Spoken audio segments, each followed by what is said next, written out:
సంవత్సరాల ఘోర తపస్సు తరువాత బ్రహ్మదేవుడు ప్రత్యక్షమవుతాడు. ప్రణామాలు తండ్రి. ఈ తపస్సుకు నేను మెచ్చాను. ఏం వరం కావాలో కోరుకో. అమరత్వాన్ని ప్రసాదించు తండ్రి. ఎవరి పట్ల అమరత్వాన్ని పొందుతావో స్పష్టంగా చెప్పు. ఏ పశు పక్షులతో గాని మానవులతో గాని మరణం రాని వరాన్ని ప్రసాదించు తండ్రి. మహిషాసురా, నారిమణిని మర్చిపోయావే. నార అనగా స్త్రీ.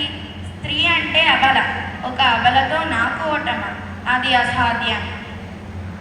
తదాస్తు. ఒక ఆడదాని చేతిలో మరణమా?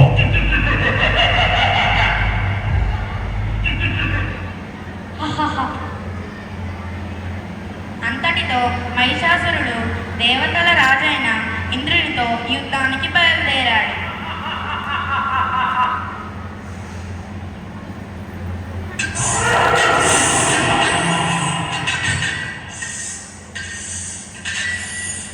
ఇంద్రునితో యుద్ధంలో గెలిచి ఇంద్ర పదవిని చేపట్టాడు. అంతేకాక ముల్లోకాలలో విధ్వంసం సృష్టించారు.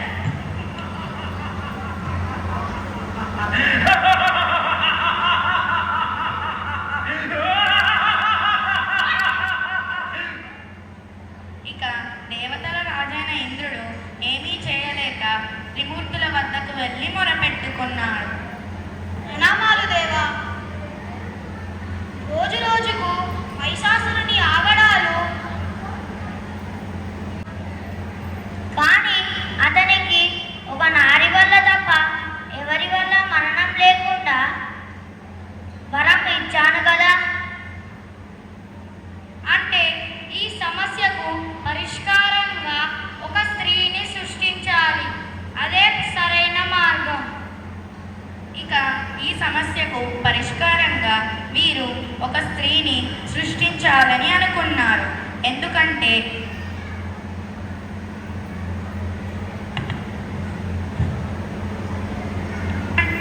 ఎందుకంటే మహిషాసురునికి ఒక స్త్రీతో శివుని తేజముతో ముఖమును, విష్ణు తేజముతో భుజాలను చేతులను మరియు బ్రహ్మ తేజముతో పాదాలను, ఇలా ఈ ముగ్గురి తేజముతో ఒక మంగళామూర్తిని సృష్టించారు.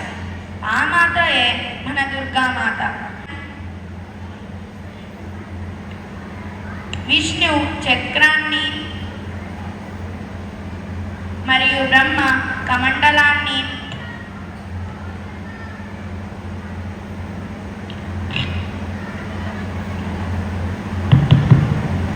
ఇలా దుర్గాదేవికి ఆయుధాలు సమకూర్చారు. హిమవంతుడు సింహాన్ని వాహనంగా దుర్గామాతకు